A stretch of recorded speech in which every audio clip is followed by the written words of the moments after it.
नमो अरिहन्ताणं नमो सिद्धाणं नमो आयरियाणं नमो उवज्जायाणं नमो लोये सवसावूणम्।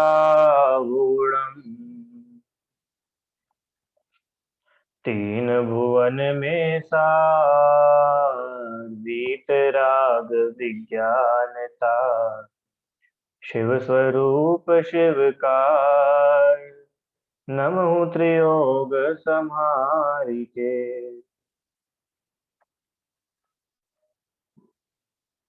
पंडित दौलतराम जी कृत छह ढाला की छठी ढाल हम लोग पढ़ रहे थे।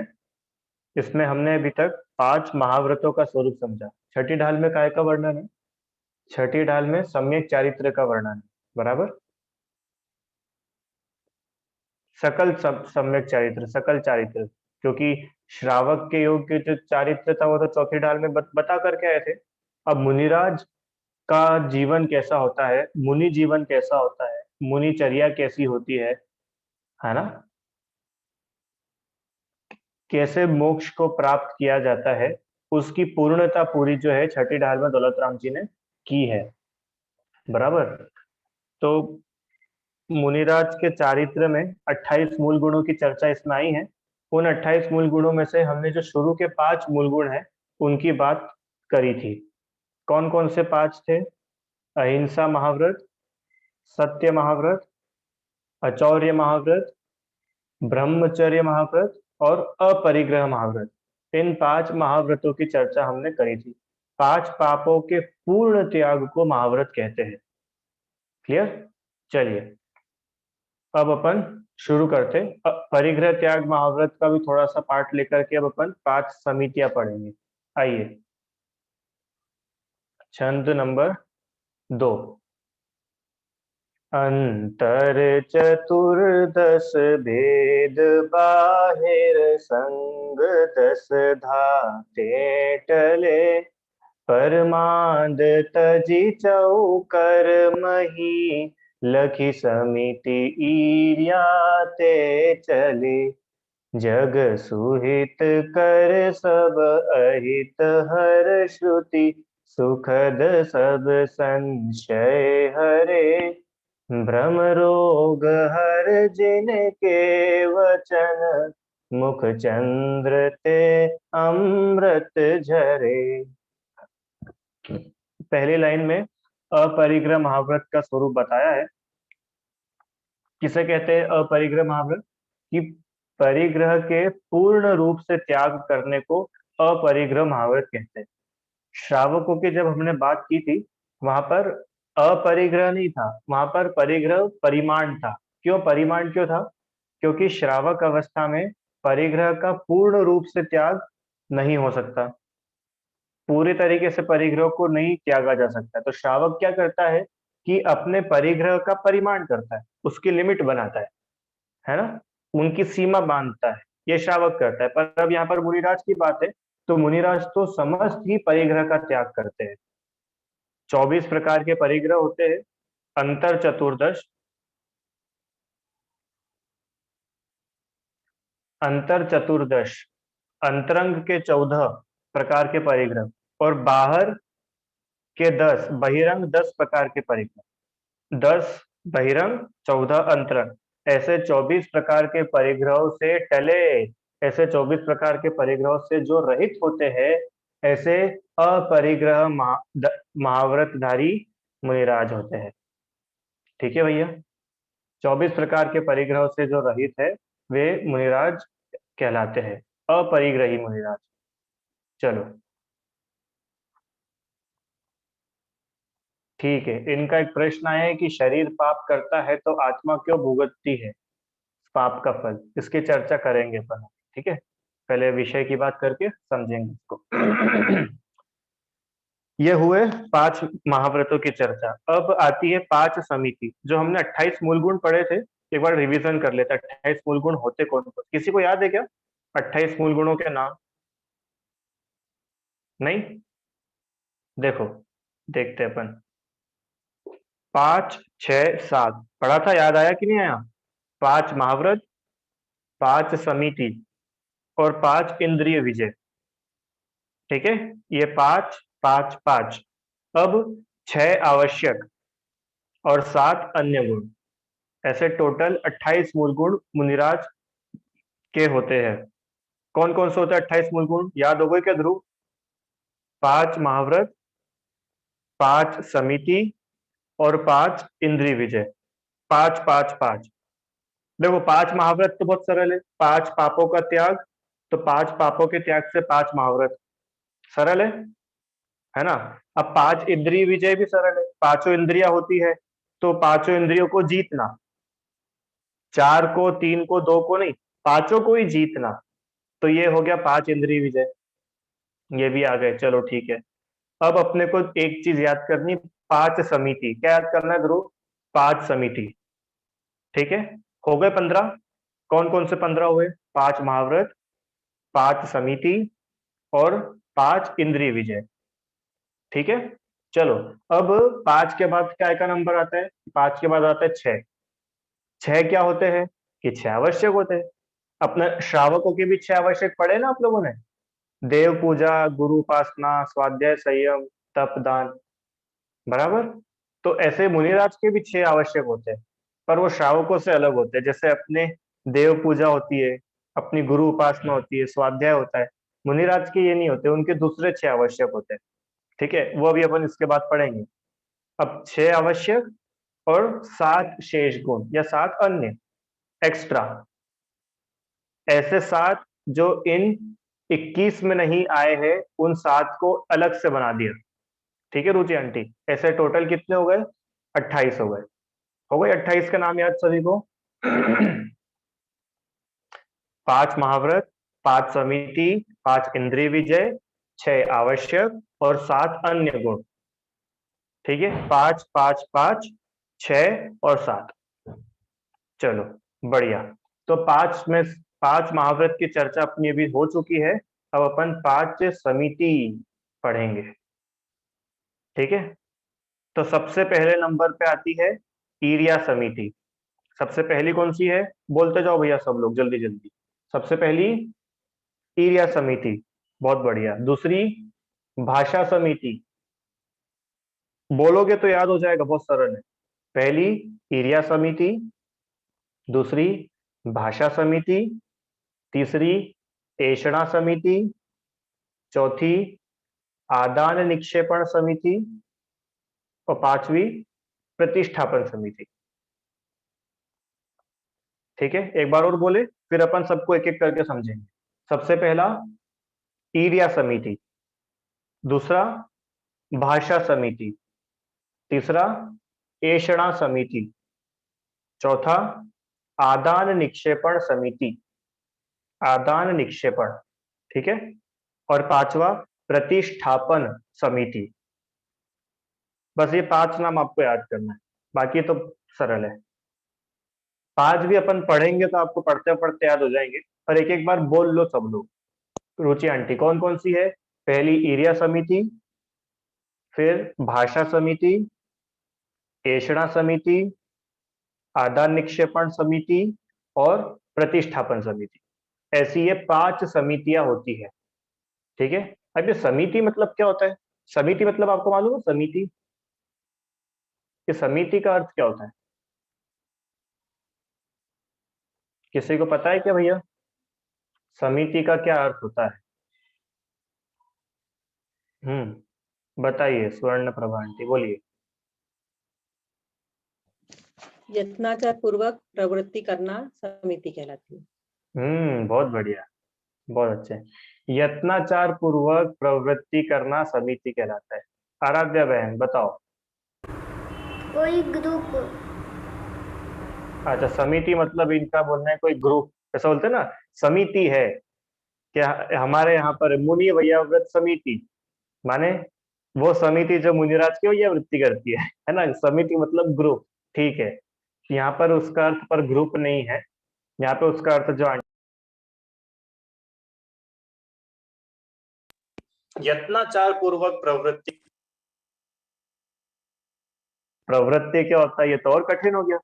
अरे बहुत सरल है, यत्नाचार मतलब ध्यान से, यत्नाचार मतलब ध्यान से, सबसे सरल भाषा, ध्यान से।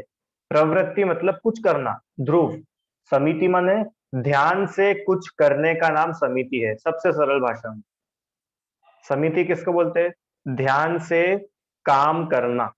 अब वो काम बहुत सारे हो सकते हैं, चलना काम हो सकता है, खड़े होना काम हो सकता है, बैठना काम हो सकता है, बोलना भी एक काम है, भोजन करना भी एक काम है ना?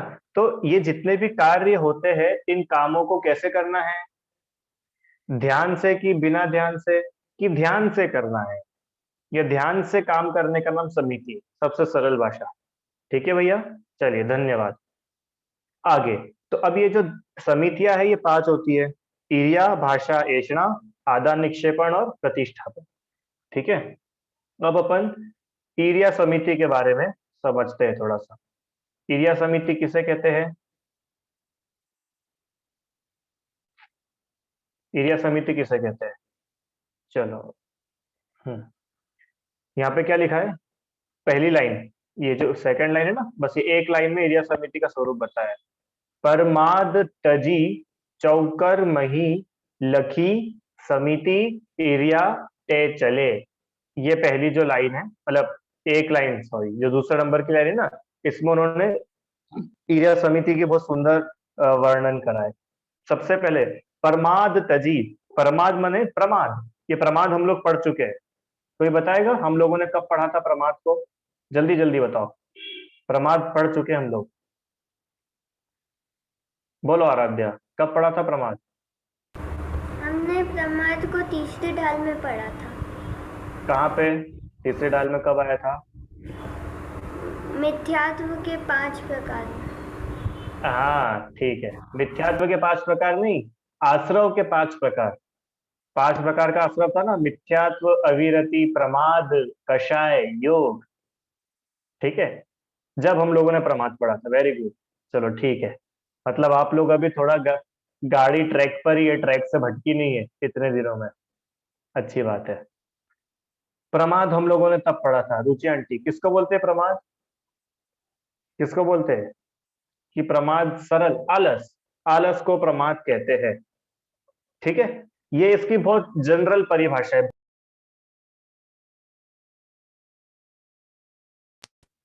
बहुत जनरल, बिल्कुल प्राइमरी। मोक्षी, प्रमाद किसको बोलते हैं? आलस को प्रमाद बोलते हैं। अपन बोलते ना, आज बहुत प्रमाद आ रहा है, तुम ज्यादा प्रमादी मत बनो, मेहनत करो, प्रमाद अच्छी बात नहीं है। प्रमाद मतलब आलस। ठीक है, ये इसका बहुत बेसिक सा अर्थ है। इसको अपन और थोड़ा डीप में जाएंगे तो प्रमाद का इतना सुंदर अर्थ 12 भावना में मैंने पढ़ा।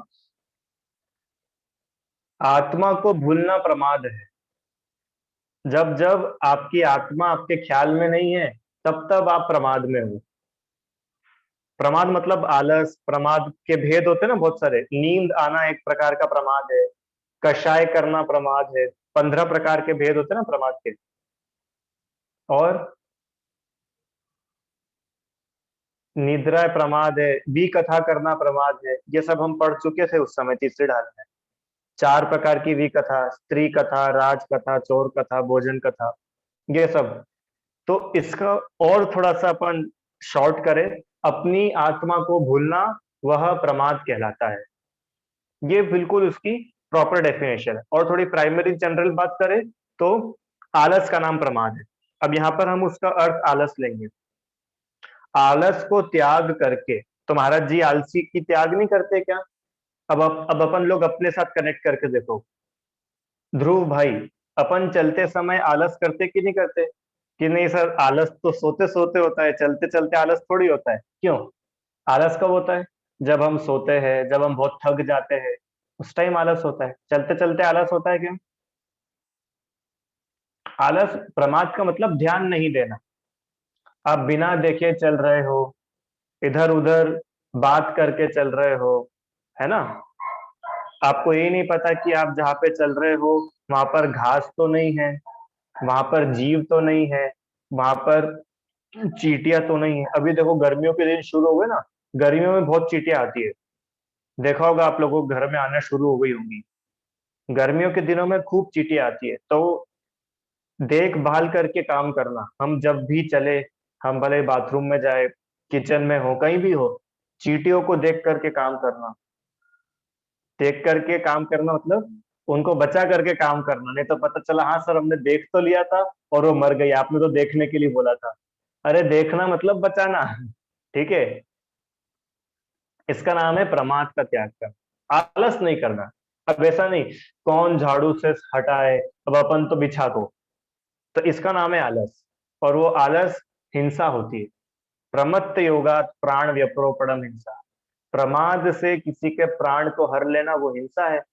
इसलिए चलो अपन अब यहाँ पे आते हैं। अब ईर्ष्या समिति किसको बोलते हैं? कि प्रमाद को त्याग करके, ये लिखा ना सावधानी पूर्वक, सावधानी पूर्वक मतलब प्रमाद का त्याग करना, वह सावधानी कहलाती है। प्रमाद का त्याग करना वह सावधानी है। अलर्ट होकर के, प्रमाद तजी, प्रमाद को त्याग करके, चौकर, ये चौकर मतलब क्या होता है? हमने तो जोकर सुना है, ये चौकर कौन होता है भैया? क्यों? ध्रुव, जोकर तो सुना है अपन ने, जिसकी ऐसी लाल कलर की नाक रहती है, टोपी लगाता है, वो जोकर होता है। ये चौकर मतलब क्या होता है? देखो, चौ मतलब तो होता है चार, चौ मतलब चार, और कर, कर मतलब होता है हाथ। कर मतलब क्या होता है? हाथ। कर, कर मतलब होता है हाथ। कर पात्र, आपने एक शब्द सुना होगा कर पात्र। मुनिराज कर पात्री होते हैं, माने अपने हाथ का ही, हाथ में ही भोजन करते हैं, उनका हाथ ही उनका पात्र है। आप लोगों के पात्र क्या है? हम लोगों के पात्र थाली है, चम्मच है, कटोरी है, प्लेट है। और मुनिराज के पात्र क्या है? कि उनका हाथ ही उनका पात्र है, कर पात्र। ठीक है, कर मतलब क्या होता है मोक्षी? कर का एक मीनिंग होता है हाथ। अब चौकर, चौकर मतलब चार हाथ। अब चार हाथ कैसे बताएंगे? दो ही तो हाथ होते, क्यों महाराज जी के पास चार हाथ होते क्या? कि नहीं, हाथ तो दो ही होते, कि यहाँ पर हाथों से कुछ नहीं करना है। उसमें आगे एक वर्ड लिखा है चौकर मही लखी। अब ये मही मतलब क्या होता है? इसमें सब शब्द नए नए हैं, पर आपको मजा आएगा, नए नए शब्द सीखो। चौकर मतलब चार हाथ, ठीक है। मही, मही मतलब होता है भूमि, भूमि। मही मतलब क्या होता है? भूमि। हम आप लोग कोई अर्घ चढ़ाते हो जिसमें ये शब्द आता है मही? बताओ, कोई बताएगा? ऐसा कोई अर्घ आप चढ़ाते हो कोई भगवान का, या किसी पर्व के दिन, जिसमें मही शब्द आता हो? सोचो। नहीं याद है? याद है? चलो कोई बात नहीं, कल बताना। सोचना, आप लोग कल पूजा करोगे ना सुबह, तो ढूंढना ये मही शब्द कहाँ कहाँ पर आता है। आता है, पक्की बात है। मही, मही मतलब होता है भूमि। मही मतलब क्या होता है? भूमि, जमीन। आपने एक शब्द सुना है महीपाल? महीपाल सुना है? महीपाल मतलब उस भूमि का जो स्वामी है वो कहलाता है महीपाल। ठीक है, मही मतलब भूमि। अब चौकर मही माने चार हाथ बराबर भूमि। अब चार हाथ बराबर भूमि मतलब जैसे ये एक हाथ, एक हाथ मतलब ये इतना एक हाथ हो गया, दिख रहा है कि नहीं आपको? दिख रहा होगा थोड़ा, ये एक हाथ।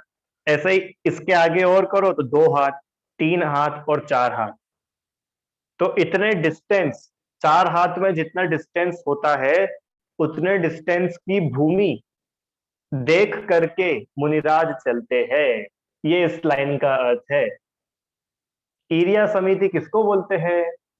कि नीचे देख करके चलना। नीचे देख करके चलने को ईर्ष्या समिति बोलते हैं क्या रुचि आंटी? हाँ या ना? नहीं, फिर ऊपर देख के चलने को बोलते हैं, आजू बाजू देख के चलने को बोलते हैं। कि नहीं, नीचे देख करके चलना, पर कैसे चलना? सावधानी पूर्वक। सावधानी पूर्वक, वहां पे सबसे पहले क्या लिखा उन्होंने? सावधानी पूर्वक, प्रमाद को छोड़ करके चार हाथ आगे की भूमि को लखी, लखी माने देख करके गमन करना, चलना, वह ईर्ष्या समिति कहलाता है। ध्रुव समझ में आया? अर्घ्य भैया समझ में आ रहा है कि नहीं? किसको बोलते हैं एरिया समिति? चार हाथ आगे की भूमि देख करके सावधानी पूर्वक चलना, अर्घ्य। अब आप लोग देखना, हम लोग चार हाथ आगे की भूमि देख करके चलते हैं क्या? अब इसमें पता है, जब मैं छोटा था तो मुझे ऐसा क्वेश्चन होता था कि चलते चलते चार हाथ कैसे कैलकुलेट करेंगे? क्यों मोक्षी? चार हाथ पहले कैलकुलेट करो, फिर वहां पे एक पॉइंट बनाओ, फिर चलो फिर अगले चार हाथ का पॉइंट बनाओ, फिर चलो। ऐसा होता है क्या? क्यों? ऐसा तो हमने क्यों महाराज जी को देखा ही नहीं है। तो ये चार हाथ मतलब होता क्या है? अब क्यों चार हाथ की जगह कभी तीन हाथ हो गए तो पाप लग जाएगा, या पांच हाथ हो गए तो?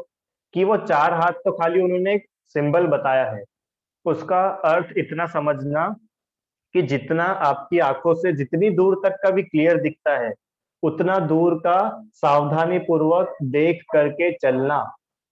समझ में आया क्या सभी को? अपूर्व भैया समझ में आ रहा है ना? हो सकता है किसी को 10 हाथ आगे का दिखता हो तो वो 10 हाथ का देख ले, कोई दिक्कत नहीं है। और किसी को एक हाथ का ही दिखता हो, दो हाथ का दिखता हो तो वो दो हाथ जितना देखे। दो हाथ मतलब उसकी आंखों से वो डिस्टेंस कितना है ना?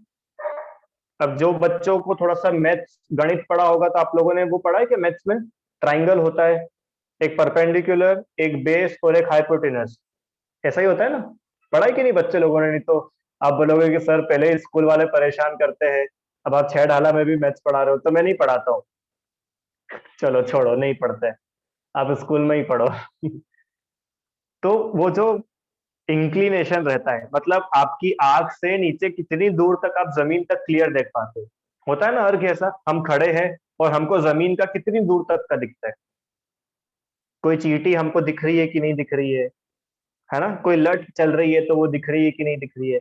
तो इतनी दूर तक का जितना उनको क्लियर दिखता है, उतना देखकर सावधानी पूर्वक ही मुनिराज चलते हैं। और सावधानी पूर्वक चलने का नाम इरिया समिति कहलाता है। क्लियर है सभी को? इरिया समिति किसको बोलते हैं? पक्का पक्का कि कच्चा कच्चा? जल्दी बोलो मोक्षी बहन। पक्का? ठीक है। किसको बोलते हैं इरिया समिति? कि प्रमाद को छोड़ करके चार हाथ आगे की भूमि देख करके चलने का नाम इरिया समिति है। ठीक है? प्रमाद को त्याग करके। चलो अब इसके बारे में थोड़ा सा विशेष देखते हैं अपन।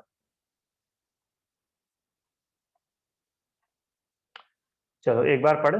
प्रमाद को छोड़कर प्रयोजनवश, अब इसमें एक वर्ड और ऐड हो गया है, प्रयोजनवश। प्रयोजनवश मतलब कि कुछ काम हो रहेगा तभी वो चलेंगे। ऐसा नहीं है कि चलो थोड़ा बोर हो रहे हैं, वॉकिंग करके आते हैं, थोड़ा टहल के आते हैं, देखते हैं आज अपन इंदौर में पहली बार आए तो इंदौर में क्या क्या है देखने लायक, चलो घूम के आते हैं।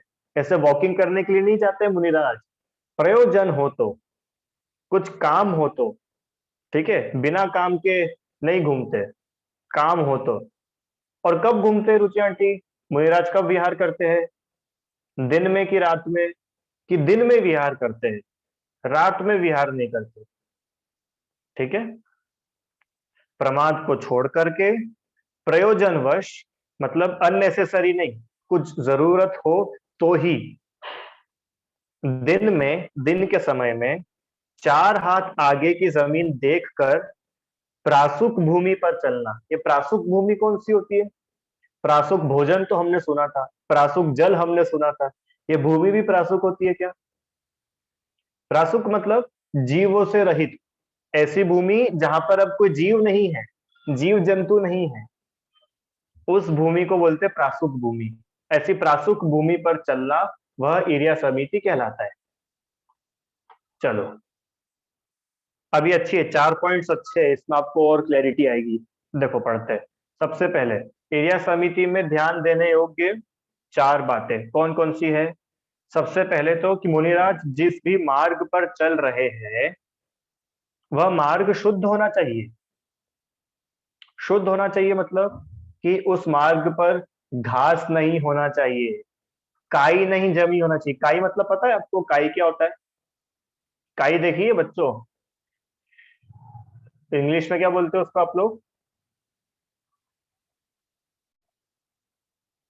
फंगस नहीं, फंगस नहीं, अलकाई, पता नहीं क्या बोलते हैं इंग्लिश में, काई होती है ना, कुएं वगैरह में लग जाती है, ग्रीन ग्रीन कलर की, छोटे छोटे छोटे छोटे, जहाँ पे पानी इकट्ठा हो जाता है, चिकना चिकना हो जाता है, वहां पे काई जम जाती है।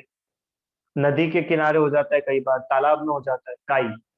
तो ऐसी जगह जो जहाँ पर घास ना हो, काई ना हो, या त्रस कायिक जीव ना हो। त्रस काय मतलब दो इंद्री से लेकर के पंच इंद्री तक के जीव वहां पर ना हो, वो मार्ग इतना शुद्ध होना चाहिए। ठीक है।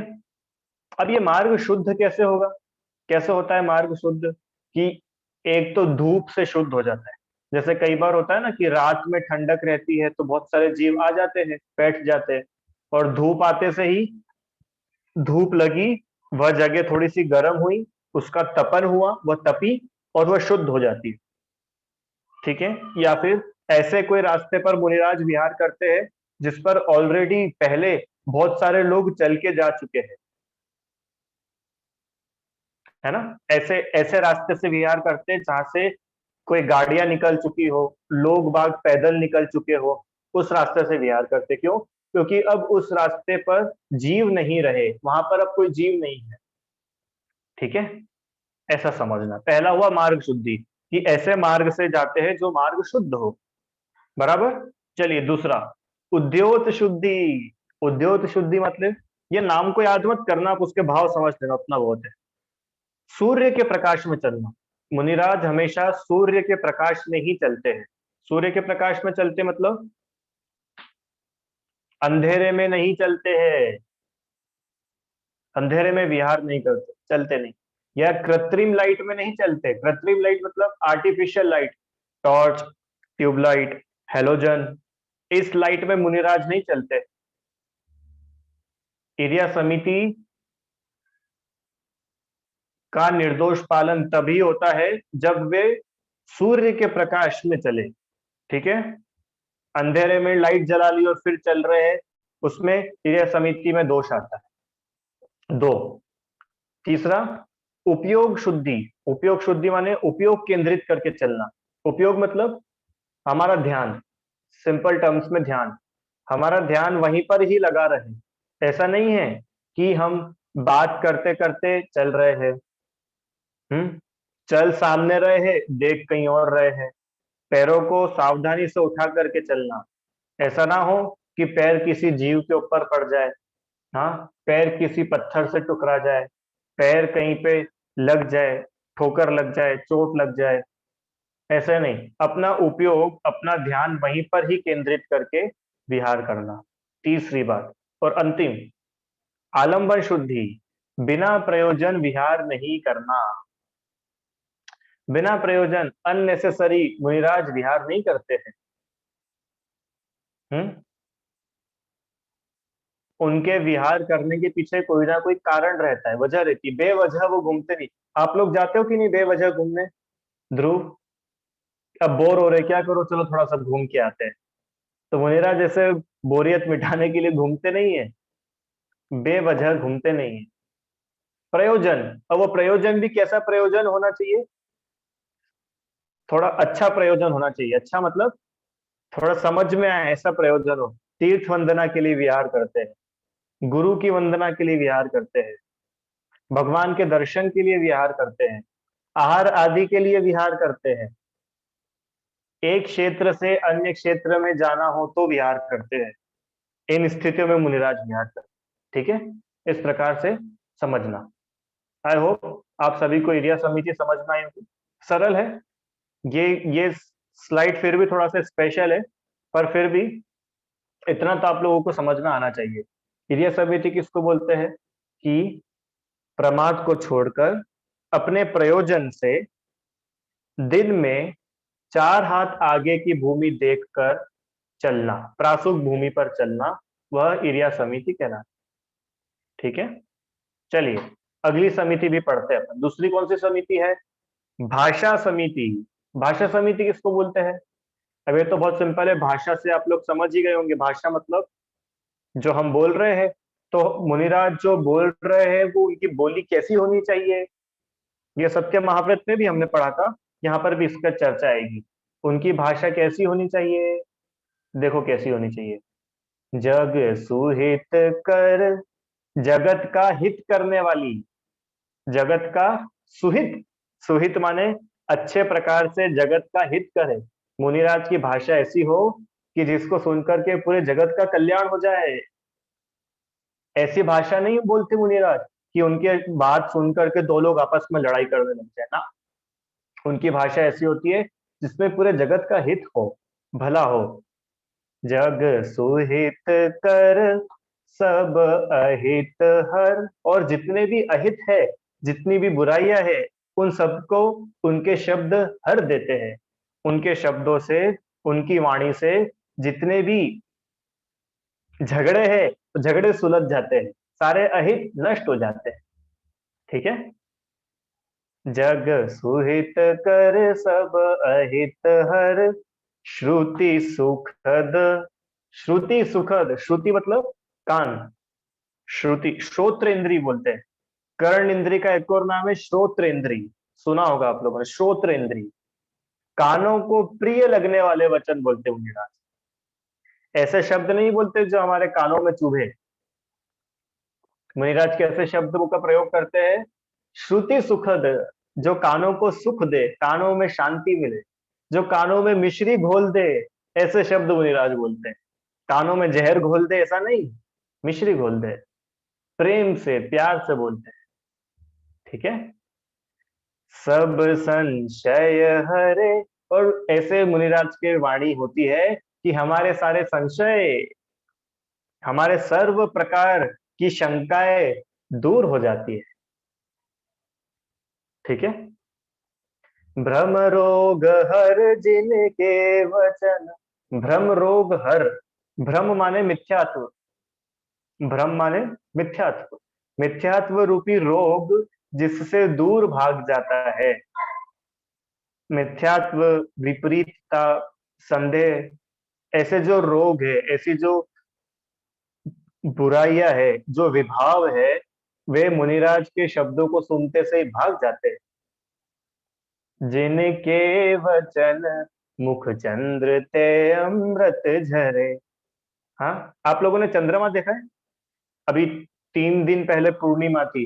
पूर्णिमा के दिन चंद्रमा देखा था क्या आप लोगों ने? चंद्रमा को कितनी देर देख सकते हो? ध्रुव, चांद को कितनी देर तक देख सकते हो? अच्छा, सूरज को कितनी देर तक देख सकते हो? सूर्य को आंखें खोल करके, असली वाला सूरज की नहीं सर, हम तो वो मोबाइल में तो बहुत देर तक देख सकते हैं, मोबाइल की बात नहीं कर रहा हूँ। असली वाले सूरज को कितनी देर तक देख सकते? Hardly 5 second, 10 second maximum. उसके बाद तो हमारी आंखें ऐसी ऐसी ऐसी हो जाती है। पर धन्य है वे मुनिराज जिनकी वाणी कैसी है, कैसी है? जैसे चंद्रमा होता है ना, आप चंद्रमा को देखते ही जाओ, देखते ही जाओ, और आपको शांति मिलती है। रुचि आंटी, चंद्रमा को देख करके शीतलता मिलती है ना, और सूर्य को देख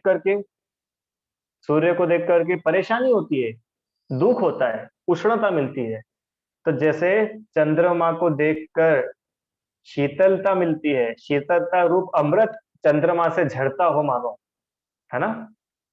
शरद पूर्णिमा के बारे में पढ़ा होगा आप लोगों ने, शरद पूर्णिमा के दिन चंद्रमा से अमृत झरता है, ऐसी कहावतें हैं। उसी प्रकार मुनिराज के मुख रूपी चंद्रमा से, मुख से जगत का हित करने वाला उनका अमृत झरता है, शब्द झरते हैं। ऐसी है उनकी भाषा समिति। 2 लाइन में बताया भाषा समिति के बारे में, है ना। कैसी है भाषा समिति? चलिए अब थोड़ा इधर देखेंगे अपन।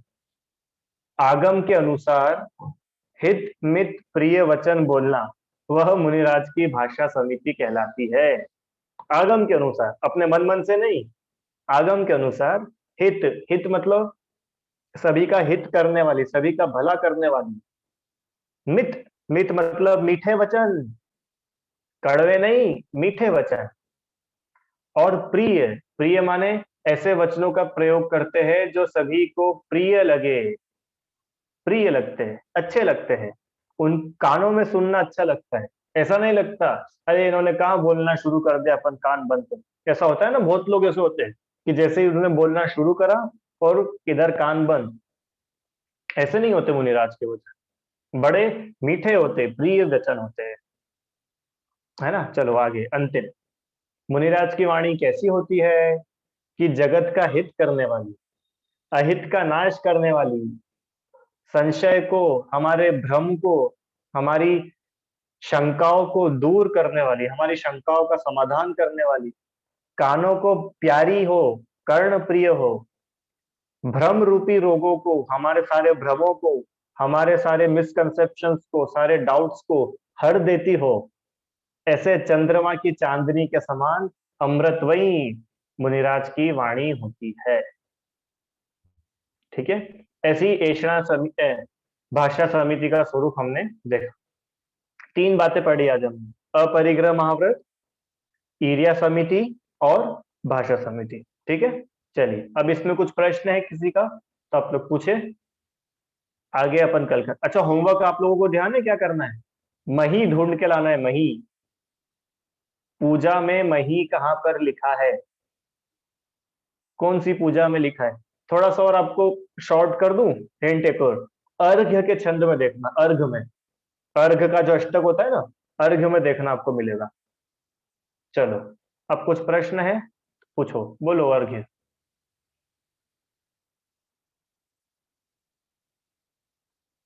हाँ भैया जी जैसे हमने 3 मीटर आगे का देखा और जैसे हम देख के चल रहे हैं और जैसे ही हम हमारा पैर रखा है उसके 2 सेकंड पहले हम थोड़ा आगे देख रहे हैं, लेकिन यहाँ पे एक कुछ जीव आ गया और वो अपन ने उसमें पैर रख दिया, तो क्या हमको पाप पड़ेगा और उस गलती को कैसे सुधारें?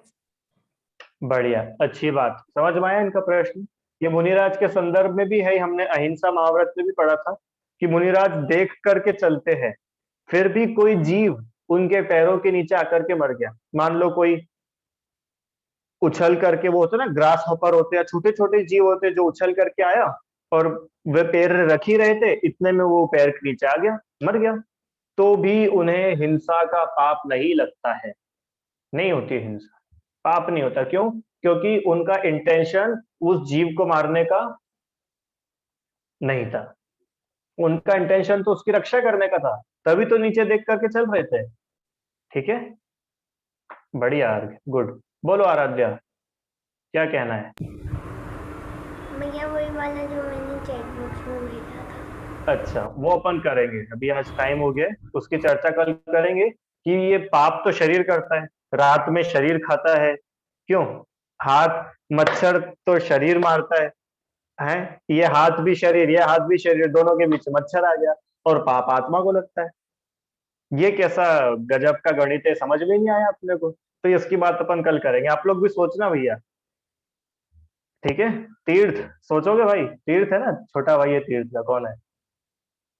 अच्छा, छोटा भाई है, ठीक है, सोचना भैया सब लोग। जिनवाणी स्तुति। हे जिनवाणी भारती तो हिजपो दिन रे, जो तेरी शरणा गए सो पावे।